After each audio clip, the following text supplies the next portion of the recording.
Welcome to episode 3 of Introduction to MatrixGold. So I want to go over how to create a simple band. I went over it briefly when the first episode we were going through the user interface. Now I want to go through how to make a diamond band in more detail. So some things to note when working in MatrixGold. There is something called a context menu, and to get to the context menu you can hit F6 on the keyboard, which will bring up this menu here, or you can hit the middle mouse button on your mouse. So what this menu does is it's basically a quick shortcut to commands, which will change depending on the object that is selected. So right now I don't have any object selected, and in my context menu I have the ability to put in a couple different objects.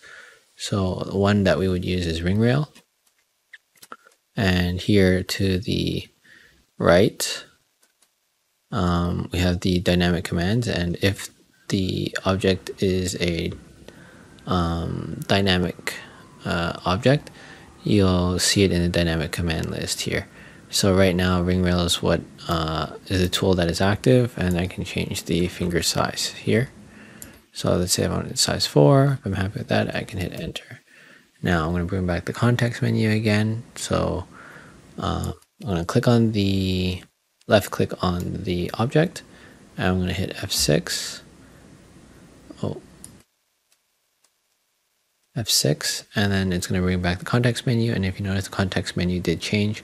So if I don't have anything selected, this is what appears. When I have an object selected, it changes, and these are the tools that should be that you should be able to apply to the selected object.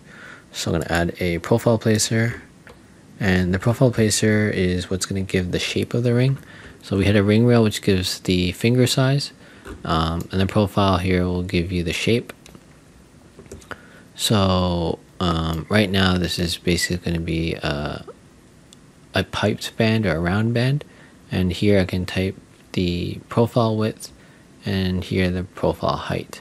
So you can click on these handles here and slide them, or I can click once, left click once, and then type in a value. So if I want it to be 2 millimeters, I can type 2.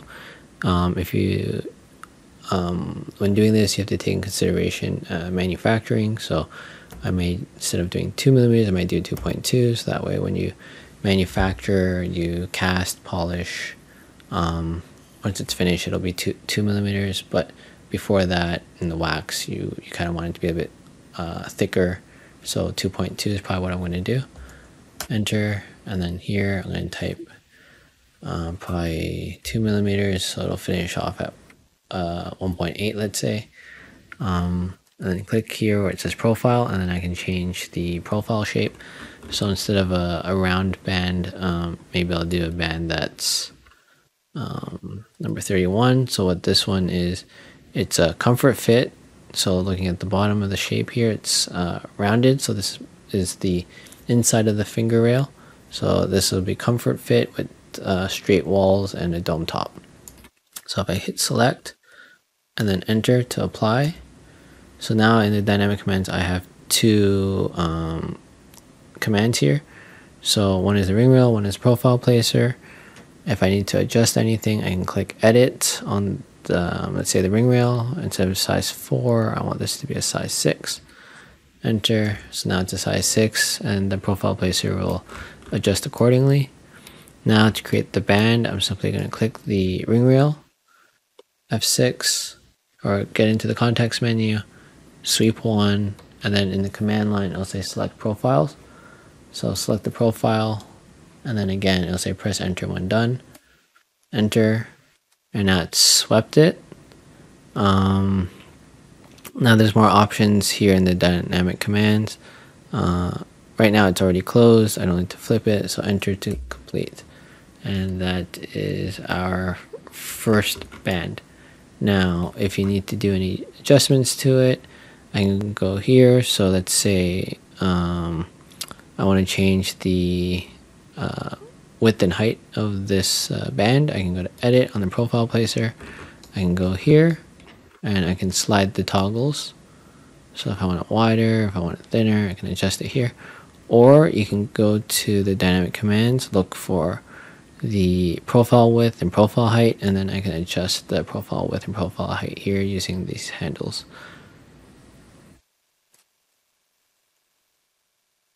And if I'm happy with that, I can just hit enter on the keyboard to apply the changes, and we have our first band. Now before I move on, I just want to go into detail as to what's happening here. So what we're doing is sweeping. In order to do a sweep, we need to have a rail curve and a profile. Now both the rail and profile are both curves, so depending on which you designate your rail and which you designate your profile, that will determine how your sweep will be. So for example, if I were to draw a curved line like this, and then F6 profile placer, and add a profile here, depending if I were to select this object or this object first, that determines which is a rail. So if I go and so instead of going to context menu, just to show you something different, I can go to surface and go to sweep 1 here. And since I selected this line as I selected this line first, this is my rail. And in the command line, it'll ask select profile. This yellow curve is the profile. Enter, and it'll sweep that profile along that curve. Now, if I were to do it the other way and select this profile and sweep 1, it's going to say select profile, and I select this curve as a profile, it's going to sweep it the other way. So what it's doing here is, I'm not sure if this is easy to understand, but it's taking this curve here and dragging it around the profile. So the way I would kind of explain it would be if you're pulling a curtain along the rail. So the rail determines I guess the direction of the curtain, and the curtain is kind of the surface that's being wrapped around. So depending again which you select first when doing a sweep, that will determine the rail, and then the second, third, or fourth profiles or curves that you choose will be the profiles. So let's say I have this profile and I add another one. So I'll just click on another spot on this curve. It'll add another profile. I select this curve, and what I want to tell it to do is sweep this profile and drag this shape across this curve so that it blends into this curve here. So just to make it more visible, I'm going to increase the size of this. Select this profile, select this curve, click sweep 1, select the 2 curves, and those will be my profiles, hit enter, and then it's going to sweep. And that's basically the basics of sweeping. If you understand how sweeps work, you can do a lot of complicated objects just utilizing this one tool. So let me just delete this, and then I'm going to go back to my band.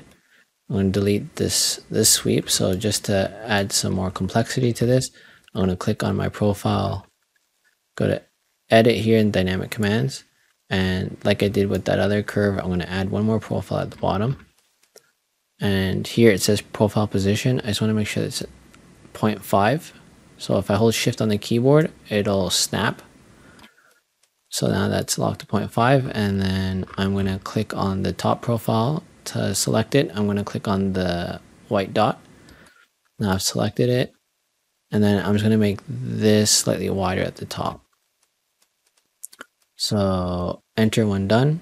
I'm going to select the ring rail, go to sweep 1, or I can click F6 and then go to sweep 1 here, click the 2 profiles, enter, and it'll sweep, but it's only sweeping half of it. So remember in episode 2 when we talked about closed objects and open objects. So right now this is sweeping only halfway around the ring rail. So if I go to the dynamic commands, I just make sure that it says close. So I'm going the whole way around on the ring rail. So once I'm happy, enter, and there's my band, and this one now is tapered. And just to go over it again, if I wanted to adjust any of these parameters here, if I want to change the ring rail, so the finger size, I can go to edit and then go to, let's say, change this to size 7, and then the whole ring will change to size 7.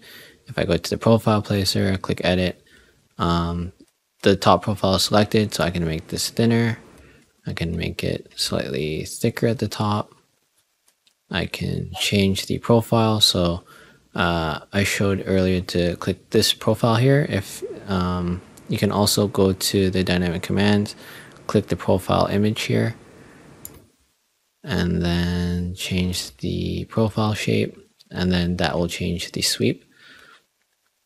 So if I want to change the bottom one, just simply click the white dot there and change the shape of this. Now this is being blended. The computer is trying to blend this as best as it can.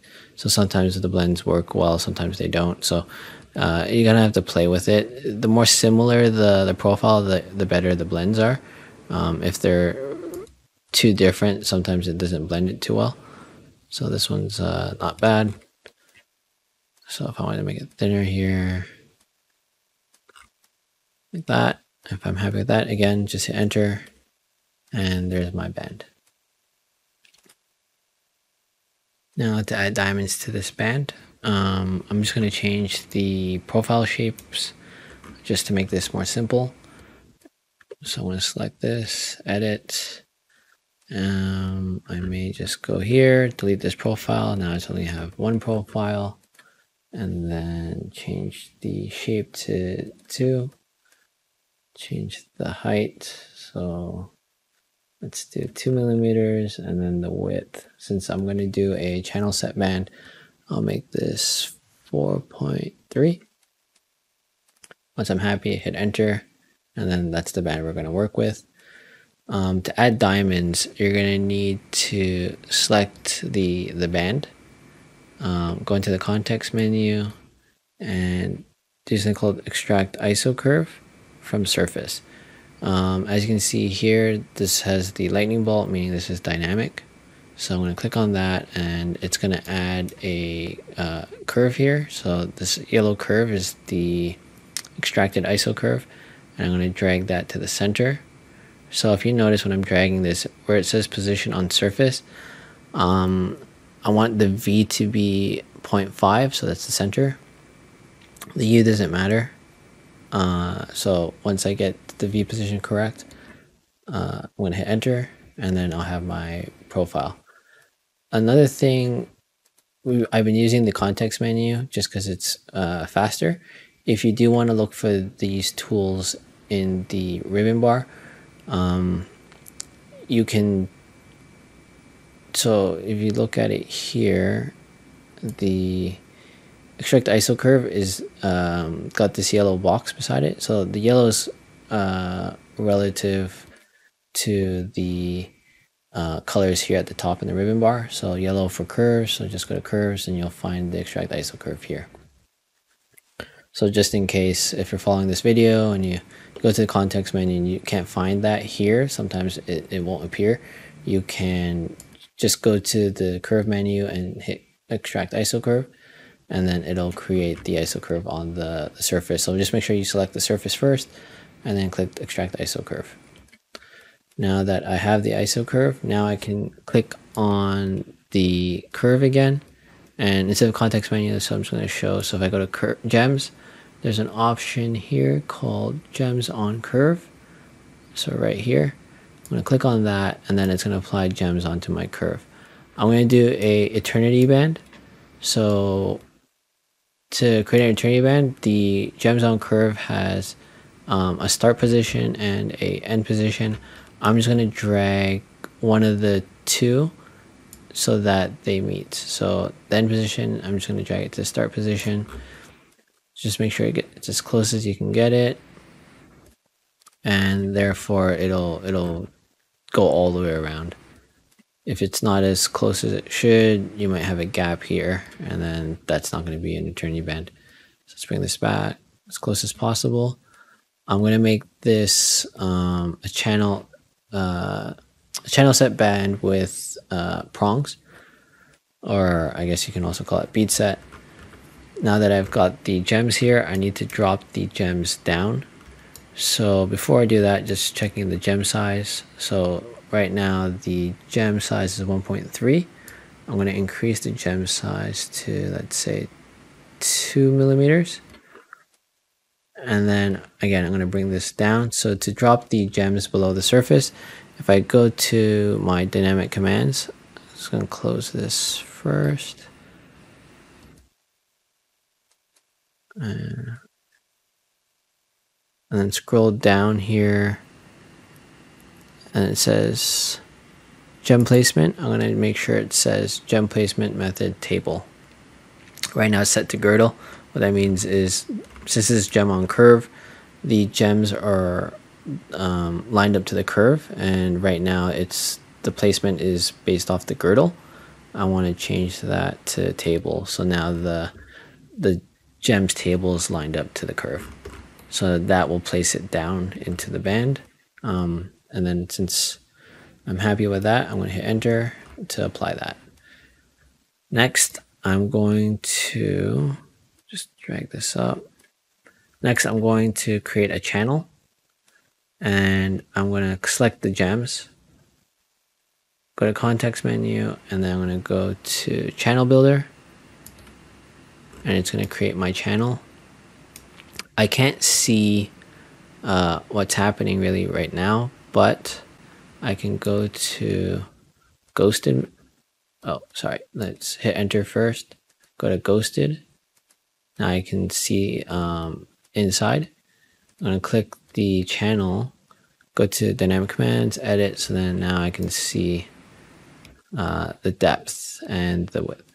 So placement, that's not what I want. I want height. So increase the height here, and then I'll drop this down. Enter. It's too much. And change the shape. So to change the shape where it says cutter, I'm going to click on this image, and then I have different options for the profile. I'm going to go with channel 09. And you know what, to make this a bit easier, I'm going to go to layers, select a different color, and then hide the dark green. Go back to the channel, go to edit. Now I can edit this again. So I want this to be slightly wider than my gems, and then make this higher.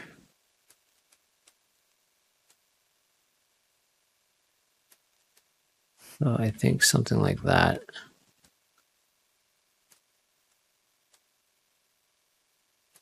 Yep, I'm pretty happy with that. Enter to complete. Then I'm going to bring back the band, which I hid. Go to shaded mode. And then I'm going to select this band. And what we're going to do is a Boolean, which is basically, I'm going to use this orange channel cutter to cut the band. So I'm going to click on the band, go to solid, and click on Boolean difference, which is the first option here. It might be a different spot on yours. I'm going to click on that, and then it's going to say here in the command, select second surface, and then click on the channel, enter, and then it's going to create the channel. It's going to cut the band with that channel cutter. If I'm happy with that, hit enter again to apply. Now, I'm just going to undo this. To undo, you can hit Control Z, or you can go to Quick Commands and then click undo here. So I'm just undoing it because I just want to show you that if I were to click on the channel first, do Boolean difference, and then click on the band, it's going to cut the channel. Okay, so there's an order in the operation. So first you're going to click the object that you want to cut, followed by the cutter. So select the object you want to cut, Boolean difference, select the cutter, enter, and then it's going to show you that it's cut, enter again to apply. Now that I'm happy with the cutout for the channel, I need to add the prongs.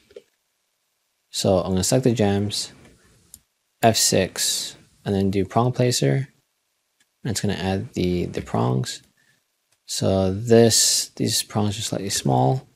So I'm just going to go here, prong diameter, and then just increase the size of the prongs.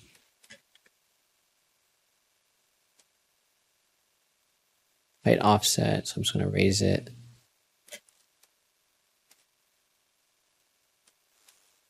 But increase the diameter more. So hit enter when I'm done, and now I've created the prongs, the channel, and last I need to cut the seats for the gems. Go to cutters. I want to select on gem cutter library, and it's going to load up a default cutter. I'm going to change this cutter by clicking on the image here in the gem cutter library menu, and I'm going to select setting Azure. I'm just going to make sure that the cutter is not touching the wall here, and I'm happy with the hole at the bottom. I hit enter to apply it, and then next we need to do a Boolean difference again. So we did the Boolean difference with the channel cutter. I won't be able to cut this band normally by simply selecting it and then going to Boolean difference. So if I did that, it's just going to bring back the original Boolean that I had done to the band with the channel cutter. So let me hit escape. So what I need to do, instead of selecting the band first before clicking Boolean difference, I'll click Boolean difference first, and then it'll say select first surface, which will be the band, enter, select the cutters, enter, and then it's going to cut the holes out for the gems. So now that I'm happy with this, enter to apply the tool, and I'm done my diamond eternity band. So since this band is parametric, I can go and adjust the ring rail size, and it'll change the entire ring without me having to redo the gems and cutters. So if I go to ring rail, edit, and change this to size 5, let's say, it'll readjust everything to size 5. If I want to change this to a size 9, it'll increase the size, and it'll just either add or remove a gem depending on whether it has a space for it.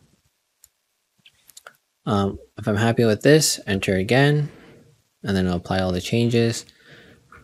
So let's just go through this dynamic commands.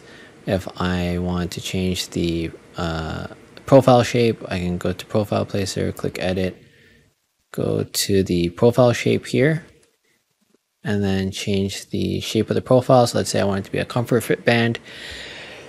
Excuse me. With straight sides and a dome top, I can select this. And it'll just change the shape of the profile. If I do want to, let's say, make this 6mm, or let's make it 5.1. It'll go and recut and adjust the cutters, but it'll keep the gem size. So if I did want to change the gem size, I can go to gems on curve, click edit, and let's say I want larger stones. I'm going to go here, gem size, so change this to, let's say, 2.4. And it should increase the size of the cutters and increase the size of the holes. If I'm happy with this, enter again. Next thing maybe I want to change is the prongs. So select the prongs and go edit. We have different options for prong layout. I suggest just kind of going through each tool and going through the different options you have in the tools. So for the prongs, right now this is shared prong, so I have the option of changing this to, let's say, 4 prong. Now they are overlapping, so I have to adjust the size of these. So prong diameter.